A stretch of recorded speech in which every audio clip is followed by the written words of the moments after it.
Ողջունում ենք բոլորիդ, այսօր մենք ներկայացնելու ենք միասնության թևեր քաղաքական նախաձեռնության նոր տնտեսական մոդելը, որը հիմնված է 7 առանցքային ուղղությունների վրա։ Մենք այսօր ոչ միայն խոսելու ենք զուտ պարզապես տնտեսության քաղաքականության մասին, այլ առհասարակ խոսելու ենք մեր տնտեսական ապագայի մասին։ Մենք պետք է այսօր իրար հետ պայմանավորվենք եւ հստակ արձանագրենք, որ տասնամյակներ շարունակ մեր կողմից կառուցված եւ գործող տնտեսական մոդելը արդյունավետ չի եղել։ Եվ մենք գիտենք, թե այդպիսի մոդել ինչպես պետք է կառուցենք։ Եվ այդ մոդելի մասին այսօր մենք պետք է խոսենք։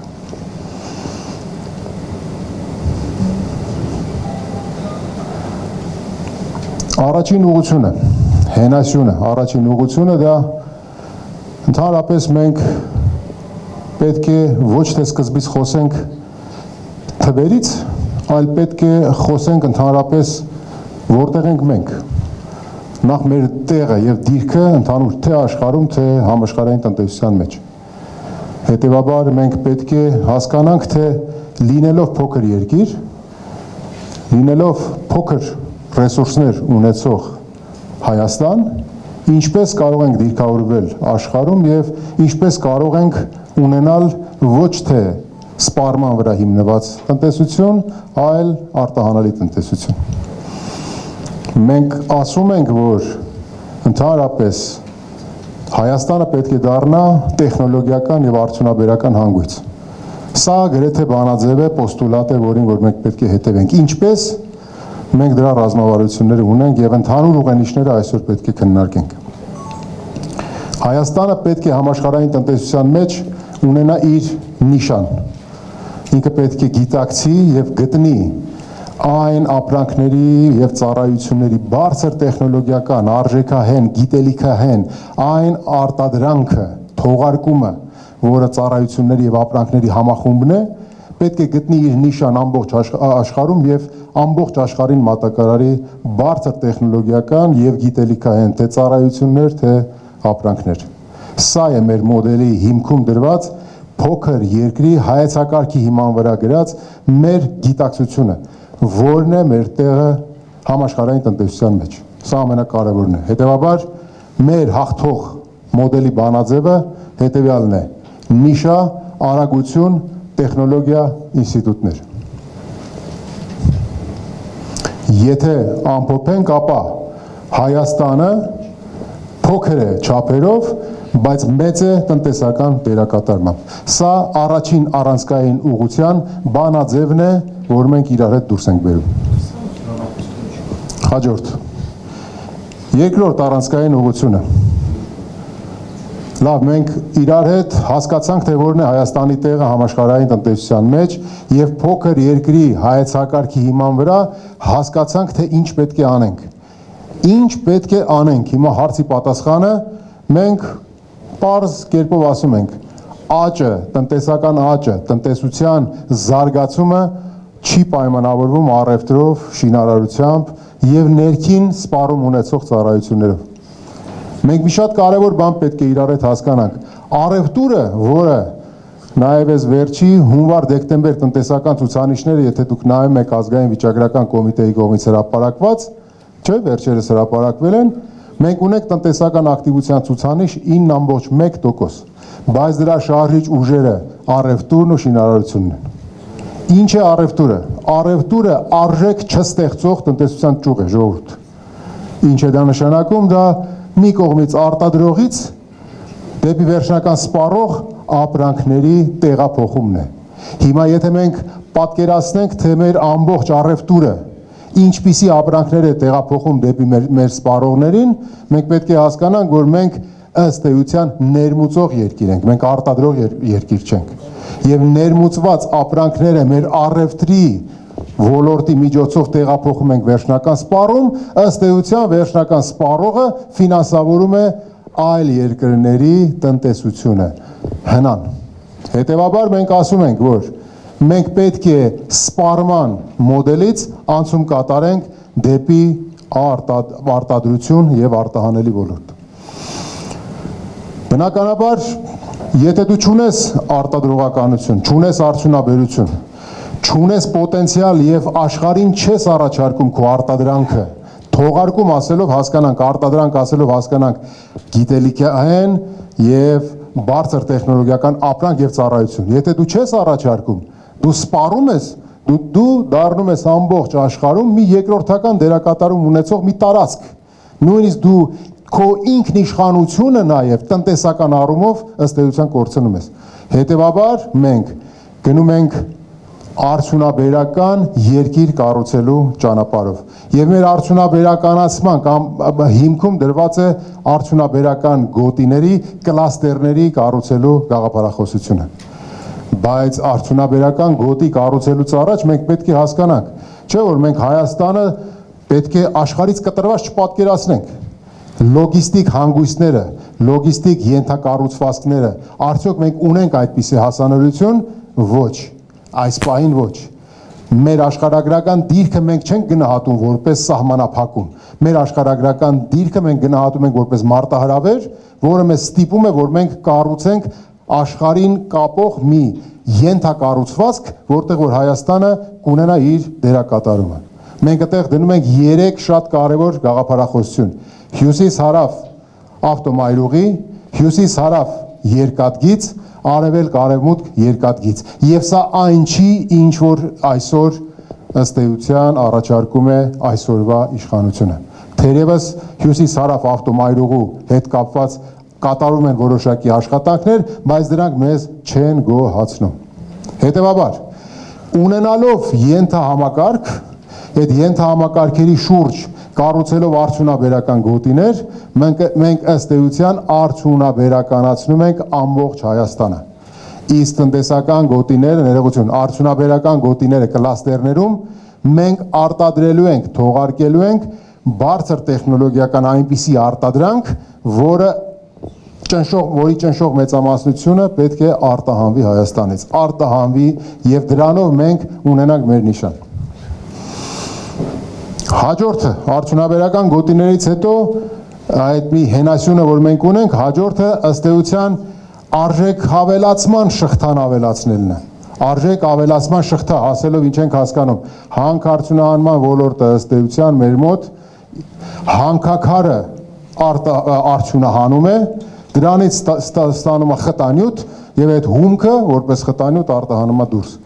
Արժեք ավելացման շղթա ավելացնելու մեր այսպիսի հայեցակարգը ըստ էության նշանակում է, որ այդ հումքը պետք է դառնա պատրաստի արտադրանք։ Տեխնոլոգիական շղթաները պետք է գան Հայաստան եւ Հայաստանում դրանք պետք է արդյունաբերական հնարավորություններ զարգացնեն։ Եվ երրորդը ինժեներիա, տեխնոլոգիա, գիտություն, բիզնես կապ։ Շատ կարևոր է։ Մեր մոտ հիմա գիտությունը իր անկախ, այսպես ասած, գործունեությունն ունի։ Մենք նաև գիտենք, թե գիտությունների ազգային ակադեմիայի հետ կապված այսօրվա իշխանությունները ինչպիսի դիրքավորումներ ունեն։ Մենք պետքա վերաիմաստավորենք այդ ամեն ինչը։ Մենք պետք է գիտությունը, տեխնոլոգիան եւ արդյունաբերությունը կապենք իրար հետ։ Դա շատ կարևոր է։ Եթե ամփոփենք, ապա արդյունաբերական գոտիներ, նոր իրականություն, բարձր տեխնոլոգիական զարգացման համար։ Սա մեր երկրորդ առանցքային հիմնասյունն է։ Հաջորդ։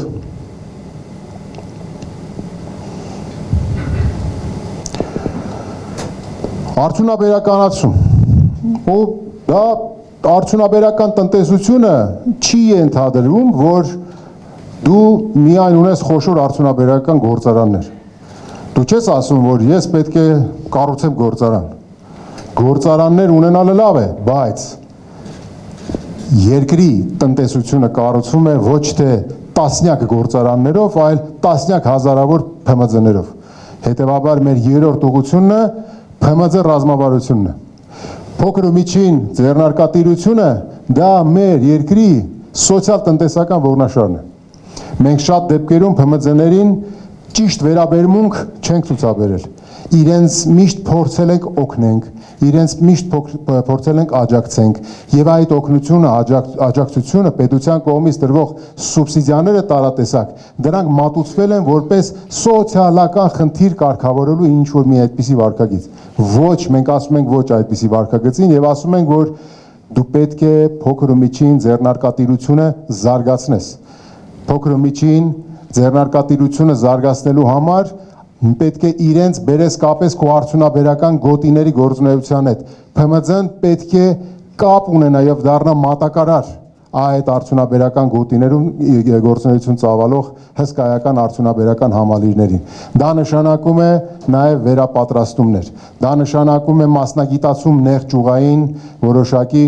արդյունաբերական եւ ծառայությունների ոլորտում։ Դա նշանակում է, որ նաեւ արդյունաբերական գոտիներում գործունեություն իրականացնող խոշոր տնտեսավարողները որոշակի նաեւ կորպորատիվ սոցիալական պատասխանատվություն են կրում ՓՄԶ ռազմավարություն իրականացնելու պետության գործառույթն իրագործելու շրջանակներում։ Հետևաբար, եթե հիմնական բանաձևը մենք տեսնենք, ՓՄԶ-ն դա կապիտալ, արտադրություն, արտահանում, տնտեսական կայունություն, այս շղթայի մեջ ենք պատկերացնում։ Բնականաբար ՓՄԶ-ն պետք է ունենա համաչափ հարկային բեռ եւ պետք է ունենա նաեւ հասցեական եւ ոչ խիստ հարկային վարչարարություն։ Պետք է ունենա հասանելիություն կապիտալին, պետք է արժեթղթերի շուկայի ավելի, այսպես ասած, բորսայական հարթակներին պարզեցված հասանելիություն ունենա, որի, այսպես ասած, միջազգային օրինակները մենք ունենք։ Հետևաբար, եթե ամփոփենք, ՓՄԶ-ն մեզ համար աշխատատեղ է, միջին խավ է, մարզային զարգացում է տնտեսական դիմակայունությունը։ Սա մեր երրորդ առանցքային ուղղության բանաձևն է։ Հաջորդ։ Մեր չորրորդ առանցքային ուղղությունը։ Մենք իփոքր ՓՄԶ ռազմավարության շրջանակներում անդրադարձանք բորսայական կապիտալին հասանելիությանը, բայց մենք այս ոլորտում ունենք շատ կարևոր ռազմավարական անելիք։ Որն է։ Առաջինը, մենք պետք է վերաիմաստավորենք այսօրվա բաժնետիրական ընկերությունների իրավակարգավորումները։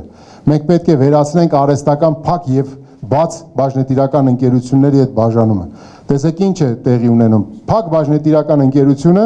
ինքը ըստ էության սահմանափակ պատասխանատվության ընկերությունից որևէ բանով չի տարբերվում։ Մենք պետք է վերադառնանք աշխարհում ընդունելի պրակտիկային։ Եթե ասում ենք բաժնետիրական ընկերություն, ապա դա նշանակում է ցուցակում արժեթղթերի բորսայում։ Դա նշանակում է IPO, դա նշանակում է բարձր հաշվետվողականություն, դա նշանակում է կորպորատիվ կառավարման բարձր կուլտուրա։ Հետևաբար, առաջին ռեֆորմի առաջի քայլը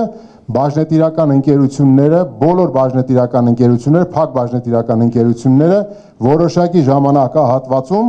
պետք է վերաձևակերպվեն, վերակազմակերպվեն կամ որպես ՍՊԸ, կամ որպես բաժնետիրական ընկերություն։ Սա ինչ է նշանակում։ Սա նշանակում է, որ սահմանափակ պատասխանատվության ընկերությունների կարգավիճակ ունեցողները ըստ էության դիրքավորում են իրենց ՓՄԶ դաշտում, բայց նաև իրենք հասանելիություն ունենալու են բորսայական կապիտալին։ Դա նշանակում է, որ օրինակ նաև բարձր, այսպես ասած, հանրային հաշվետվողականություն ունեցող ընկերությունները, որոնք որ սահմանվելու են օրենսդրությամբ, օրինակ հանրային ծառայություններ մատուցողները, օպերատորները, կապի օպերատորները, հանքարդյունահանման ոլորտում գործունեություն իրականացնողները, բանկային համակարգերը, սրանք պետք է պարտադիր կերպով միայն գործեն բաժնետիրական ընկերությունների կարգավիճակում։ Սա նշանակում է, որ այդ իմ նշած կազմակերպությունների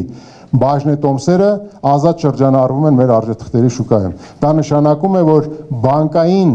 վարկից բացի նաև հասանելիություն կա նաև այլընտրանքային կապիտալի ներգրավման հնարավորություն։ Մյուս կողմից, մենք նաև եկամուտների ծախսերի համատարած շրջապտույտից դուրս բերված գումարները, որոնք խնայողությունների տեսքով մեր քաղաքացիները պահում են իրենց տանը, ենթադրենք, չէ, եւ լավագույն դեպքերում բանկերի ավանդների տեսքով վերադարձնում են տնտեսություն, իրենք հնարավորություն են ունենում մասնագիտական տերմինով ասած պասիվ ներդրումների անվան տակ վերադարձնել դրանք տնտեսություն, այսինքն ներդրումներ կատարել արժեթղթերում։ Սա տնտեսական առումով բավականին կարևոր է։ Հետևաբար, եթե ամփոփենք, ապա մի կարևոր բան մոռացա, շահութահարկի մոդելը մոռացա։ Բաժնետիրական ընկերությունների համար շահութահարկի պարտավորությունը տեղափոխվում է դիվիդենդի բաշխման պահով, վրացական, էստոնական մոդելի։ Ինչ է սա նշանակում։ Նշանակում է, որ պետությունը ինքը գործընկերային դիրքավորում է ունենում բաժնետիրական ընկերության հետ։ Ըստ էության այն շահույթը, որը չի բաշխվում, մնում է ընկերության մոտ, որպեսզի ընկերությունը ել ավելի մեծ ներդրումներ ունենա եւ զարգացում ապահովի, պետությունը այդ շահութարկը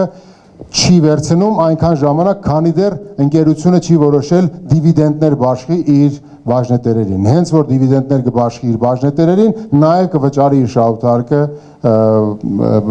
պետությանը։ Հետևաբար, նոր բաժնետիրական ընկերություններ, նոր շահութարկով հարկումը միայն շահութի բաշխման պահի։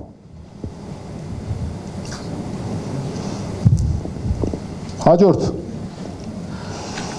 Սփյուռքի հայեցակարգ։ Մենք մեծ հայեցակարգ ունենք Սփյուռքի վերաբերյալ, ես այստեղ ներկայացնելու եմ տնտեսությանը մասնակցության մեր ակնկալիքները մեր հայրենակիցներից։ Տեսեք, մենք եզակի մի ազգ ենք, որը ունի աշխարհով մեկ սփռված հայրենակիցների ցանց։ Եվ մենք որևէ ձևով վերջին տասնամյակներում լավ չենք օգտագործել եւ արդյունավետ չենք օգտագործել եւ ճիշտ չենք օգտագործել այդ ռեսուրսները։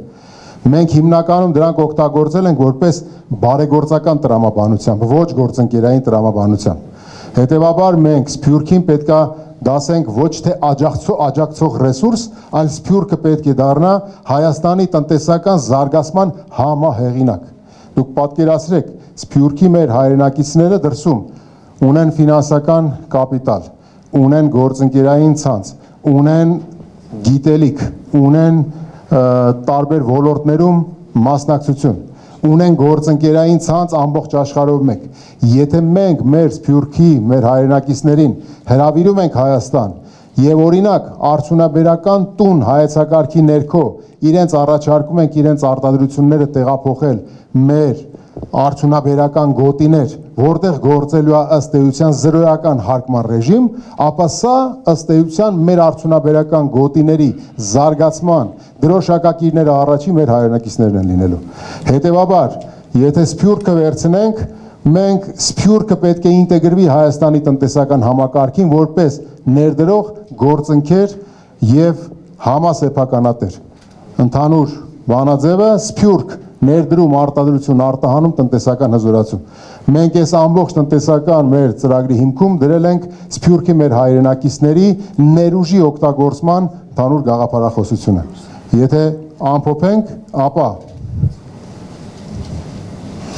գործընկերություն, ոչ թե բարեգործություն, Սփյուռքը որպես նոր տնտեսության համահեղինակ։ Սա գաղափարախոսական փոխակերպում է։